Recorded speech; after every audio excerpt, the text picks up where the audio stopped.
जय Hind observers, my self Satyavan Maurya. और आज हम लोग IIT JEE एडवांस का क्वेश्चन सॉल्व करने वाले हैं। यह क्वेश्चन 2022 में आया हुआ है। तो चलिए हम लोग इस क्वेश्चन को रीड करते हैं, क्वेश्चन को समझने की स्ट्रैटेजी पहले देखेंगे and then we will find the solution of the question. तो चलिए बहुत जल्दी से हम लोग इसको सॉल्व करने की कोशिश करेंगे। Consider a configuration of n identical units each consisting of 3 layers. The first layer is air of height h is equal to 1/3 and second and third layer of equal thickness d is equal to √3 minus 1/2 centimeter and refractive index mu1 is equal to √3/2 and mu2 is equal to √3. Okay, a light source O is placed on the top of first unit. A ray of light from O is incident on second layer of the first unit at an angle of theta is equal to 60 degree to the normal. For a specific value of n, the ray of light emerges from the bottom of the configuration at a distance L is equal to 8/√3 centimeter as shown in the figure. The value of n is, तो हमें बताना है। Question को हम लोग देखेंगे क्या question कह रहा है। देखिए क्वेश्चन कह रहा है कि n आइडेंटिकल यूनिट्स है और एक यूनिट के पास 3 लेयर हैं। पहली लेयर एयर की है, दूसरी लेयर एक मीडियम है जिसका रिफ्रैक्टिव इंडेक्स mu1 है और थर्ड लेयर आपका है उसका रिफ्रैक्टिव इंडेक्स mu2 है। तो 3 लेयर है, पहली दूसरी मतलब एक यूनिट के पास 3 लेयर है। तो पहली यूनिट, दूसरी यूनिट, तीसरी यूनिट, ऐसे n यूनिट्स हैं। तो हमें बताना है कि जब हमारी लाइट ओ सोर्स O से जाएगी तो फाइनल कितने लेयर से निकलने के बाद उसकी डिस्टेंस यहाँ से, ये जो L है, कितनी लेयर के बाद L की डिस्टेंस 8/√3 सेंटीमीटर होगी, यही हमको बताना है। तो इसके लिए हम लोग क्या करेंगे, सबसे पहले चेक करेंगे कि एक लेयर से कितनी डिस्टेंस पर जाती है। उसके बाद हम लोग देखेंगे कितनी यूनिट के बाद आपका ये 8/√3 सेंटीमीटर आता है। तो यहाँ पे कौन सा लॉ काम करेगा, स्नेल्स लॉ। स्नेल्स लॉ हम लोग इस मीडियम के लिए लगाएंगे, फिर उसके बाद इस मीडियम के लिए लगाएंगे। उसकी हेल्प से हम लोग डिस्टेंस को फाइंड आउट करने की कोशिश करेंगे। चलिए तो सपोज करते हैं, सबसे पहले हम लोग ये वाला मीडियम लेंगे। देखिएगा इसको हमने बड़ा बनाया है, बाकी सब छोटा छोटा बनाया है क्योंकि हमें इसमें समझाना है। तो इसको लेंगे theta is equal to 60 degree. जब एक रेस theta is equal to 60 degree पर जाएगी तो जाने के बाद मीडियम mu1 में ये किधर बेंड हो जाएगी, ये किधर बेंड हो जाएगी, towards the normal. Towards the normal bend हो जाएगी। तो हमें ये डिस्टेंस बताना है x1। ओके, और ये डिस्टेंस d है। सपोज करते हैं यहाँ पे आने के बाद एंगल कितना हो जाता है, θ1। तो अब इन दोनों मीडियम के लिए हम लोग स्नेल्स लॉ अप्लाई करेंगे तो क्या हो जाएगा, देखिएगा इसको मीडियम 1 2 3, तो 1 और 2 के लिए, तो फॉर 1 and 2 स्नेल्स लॉ क्या होगा, mu1 sin θ1 equal to mu2 sin θ2। तो mu1 के प्लेस पे 1 होगा क्योंकि ये एयर मीडियम है, एयर मीडियम से जा रहा है। θ1 के प्लेस पे 60 डिग्री आ जाएगा और sin 60 की वैल्यू होती है √3/2। √3/2। अब mu2 का मतलब यहाँ पे ये वाला मीडियम है, तो इसका रिफ्रैक्टिव इंडेक्स कितना है, ये देखिए √3/2। तो पूरा का पूरा √3/2 sin θ2। अब √3 से √3 कैंसिल, फिर यहाँ √2 बचेगा, यहाँ √2 से एक √2 यहाँ कैंसिल हो जाएगा, तो यहाँ केवल √2 बचेगा। तो 1/√2 इधर बचेगा और इधर आपका sin θ। तो साइन कौन से एंगल पर 1/√2 आता है, 45 पर। तो इसलिए थीटा इक्वल टू 45 डिग्री आ जाएगा। तो जो हमारी सेकंड रे होगी, रिफ्रैक्टेड रे, उस पर कितना एंगल बनेगा, 45 डिग्री। तो यहाँ पे 45 डिग्री बना दीजिए। ओके, अब देखिए ये ट्राइंगल, देखिए ये एक राइट एंगल ट्राइंगल बन रहा है कि नहीं। इस राइट एंगल ट्राइंगल में ये डिस्टेंस कितना है, d, और ये डिस्टेंस कितना है आपका x1, और ये हमें बताना है फाइनली। तो tan 45 equal to perpendicular upon base. So क्या हो जाएगा, देखिएगा tan 45 इक्वल टू परपेंडिकुलर कितना है, x1, और बेस कितना है, d। What is the value of tan 45, that is 1। सो 1 और d इधर मल्टीप्लाई हो जाएगा तो 1 इंटू d कितना हो जाएगा, d x1। तो x1 की वैल्यू कितना आ गया, d। तो और x1, चलिए अभी d हम लोग यही रखेंगे। एक वैल्यू तो हमारी आ गई। अब हम लोग अप्लाई करेंगे स्नेल्स। अच्छा, स्नेल्स अगर आपकी एक रे ऑफ लाइट कई सारे मीडियम से होते होते चली जा रही है, तो स्नेल्स लॉ हमारा जनरल क्या हो जाएगा, μ1 sin θ1 equal to μ2 sin θ2 equal to μ3 sin θ3 equal to μn sin θn। n के लिए आपका होता चला जाएगा। तो हम लोग कैलकुलेशन के आसान बनाने के लिए हम लोग ये दो चीजें लेंगे। क्यों? क्योंकि यहाँ का जो हमें एंगल है वो ऑलरेडी पता है और यहाँ का जो रिफ्रैक्टिव इंडेक्स है वो 1 है, तो हमारे लिए कैलकुलेशन आसान हो जाएगा। इसलिए हम लोग 1-3 वाला स्नेल्स लॉ अप्लाई करेंगे। तो इसके प्लेस पे क्या हो जाएगा 1 और साइन θ1 के प्लेस पे हो जाएगा 60 डिग्री और साइन 60 की वैल्यू होती है √3/2। चलिए √3/2 और म्यू, और यहाँ पे देखिए μ2, अब ये वाला लेंगे। μ2 कितना दिया गया है √3, टेक √3 एंड साइन θ2। √3 से √3 कैंसिल, तो यहाँ पे कितना बचा 1/2। साइन के कौन से एंगल पर उसकी वैल्यू 1/2 आती है, that is 30 degree. So θ2 equal to 30 degree. तो अब जब ये लाइट कहाँ पे जाएगी, देखिए ये नॉर्मल है, जब ये लाइट इधर जाएगी तो फिर से ये टूवर्ड्स द नॉर्मल आ जाएगी और इस बार नॉर्मल जो होगा वो θ इक्वल टू कितना हो जाएगा 30 डिग्री। ओके, अब फिर हमें ये डिस्टेंस बताना है, इसको हम लोग ले लेंगे x2।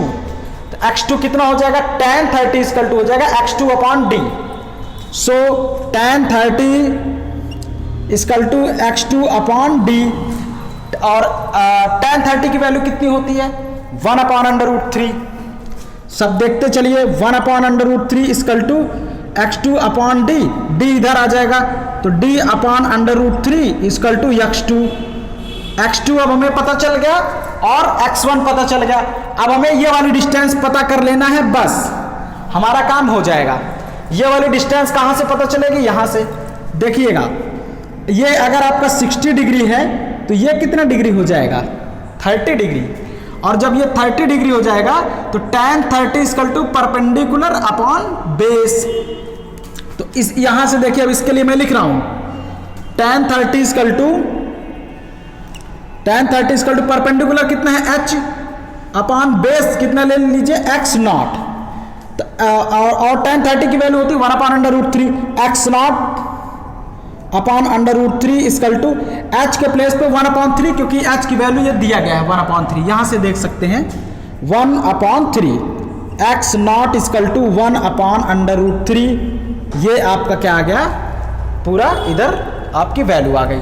ओके, तो टोटल कितना, तो इसका मतलब एक यूनिट से निकलने के बाद कितनी फाइनल डिस्टेंस ट्रेवल कर रही है लाइट आपकी, कितनी सोर्स से कितनी दूर है। तो इसको निकालने के लिए हम लोग ये निकालेंगे x0 plus x1 plus x2।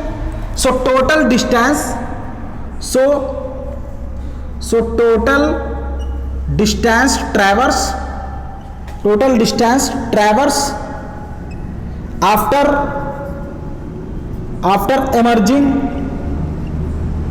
emerging from first unit कितना हो जाएगा। टोटल हम लोग लेंगे x इक्वल टू, इसको हमें हटाना पड़ेगा, हम केवल हमारे काम की ये वैल्यूज है। आप लोग इसको नोट कर लीजिए, ध्यान से देखते चलिए आई एम रिमूविंग इट।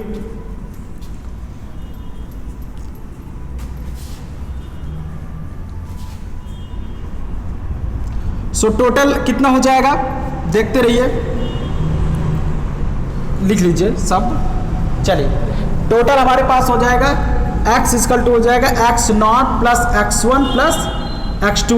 सारी वैल्यूज पुट करिए। x0 के प्लेस पे 1/√3 प्लस x1 के प्लेस पे हम लोग d पुट करेंगे, d प्लस x2 के प्लेस पे कितना आ जाएगा d/√3। ओके, सब देखते चलिए, सारी वैल्यूज हमने लिख लिया है। और अब एलसीएम ले लेंगे तो कितना आ जाएगा √3 और ऊपर यहाँ पे कितना आ जाएगा 1 plus d√3 plus d। Okay, अब d की वैल्यूज हम लोग पुट करेंगे, कितना है, what is the value of d, √3 minus 1/2। तो चलिए यहाँ पे वैल्यू पुट करते हैं, 1 प्लस d के प्लेस पे हो जाएगा √3 माइनस 1/2 इंटू √3 और प्लस फिर डी के प्लेस पे कितना हो जाएगा √3 - 1/2, ओके, और पूरे का अपॉन √3। तो अब इसको हम लोग देखेंगे कितना आएगा। यहाँ पे देखिए, और 2 आपका एलसीएम नीचे है तो ये 2 यहाँ पे आ जाएगा। 2 प्लस √3 इंटू √3 कितना हुआ 3, माइनस √3 इंटू 1 कितना हुआ √3, प्लस √3 -1, और ये जो 2 अभी एलसीएम लेके ऊपर आया था, अब इसके साथ मल्टीप्लाई हो जाएगा 2 √3 कैंसिल। 3 + 2 कितना हुआ 5, -1 कितना हुआ 4, तो x = आ गया 4/2 √3, 2 × 2 2 2 4, x = 2/√3। तो आपका जो रे है पहले यूनिट से निकलने के बाद कितना टोटल डिस्टेंस ट्रेवल कर रहा है 2/√3, ओके। अब जब ये सपोज करते हैं n यूनिट लगता है तो फाइनल आपका निकलता है, सपोज n यूनिट से निकलने के बाद कितनी डिस्टेंस ट्रेवल किया 8/√3। सो आफ्टर n यूनिट तो 1 से जब आपका 2/√3 तो n यूनिट से कितना कवर करेगा n × 2/√3 = 8/√3 कैंसिल। 2 × 2 2 2 4, n = 2 4 8, n = 4 आपका कितना आ गया यूनिट आपका यूज होगा, ओके। तो इसका मतलब ये हुआ कि जितना आपका ये पूरा n यूनिट दिया था तो 4 यूनिट से आपकी लाइट गुजरेगी, उसके बाद जो डिस्टेंस ट्रैवल करेगी L will be the 4th unit and 8/√3। तो आपको क्वेश्चन देख के घबराना नहीं है, बहुत छोटा सा कॉन्सेप्ट इसमें लगा है भाई, केवल स्नेल्स लॉ ही तो लगा है। तो जब आप क्वेश्चन को देखें तो घबरा मत जाइए, आपको क्वेश्चन बड़ा दिख सकता है लेकिन कॉन्सेप्ट बहुत छोटा होता है, केवल इसमें स्नेल्स लॉ लगा है, बताइए, ओके। अरे भाई जब अगर आप क्वेश्चन देख के डर जाएंगे तो क्वेश्चन के साथ खेलेंगे कैसे, क्वेश्चन सॉल्व कैसे करेंगे। अगर आप बैट्समैन हैं और अगर आप बॉल से डर जाएंगे तो आप पता लगा बॉल आ रही है, अब आप ऐसे हट के बैटिंग करेंगे तो फिर कैसे रन बनेगा। बॉल अगर आ रही है अगर आपके सामने है तो आप चढ़ के उसका सामना करिए, तब 6 लगता है और 4 रन जाता है बाउंड्री लाइन बाहर, ओके, तब आप अच्छे बैट्समैन बनेंगे। और अगर आप सोचेंगे कि हम बस डर जाए बार बार पीछे हो गए तो ऐसे गेम नहीं होता है, ओके। तो फिर आप अच्छे खिलाड़ी नहीं बन पाएंगे। इसलिए जरूरी है कि आप सामना करिए, चढ़ के एकदम सामना करिए, डरना नहीं है, ओके। पूरा चाहे जितना बड़ा IIT में क्वेश्चन आए आने दीजिए, देखते हैं, तैयारी तो हमारी जम की है। चलिए ठीक है, आप चलते हैं। तो इस तरह से हम लोग पूरा इसका, तो आंसर विल बी क्या हो जाएगा 4, यहाँ पे 4 आएगा, तो 4 आपकी यूनिट्स इसमें यूज होगी। तो मिलते हैं अब आपसे अगले न्यूमेरिकल्स में और अच्छे से कॉन्सेप्ट के साथ। जय Hind and thank you for join me, thank you.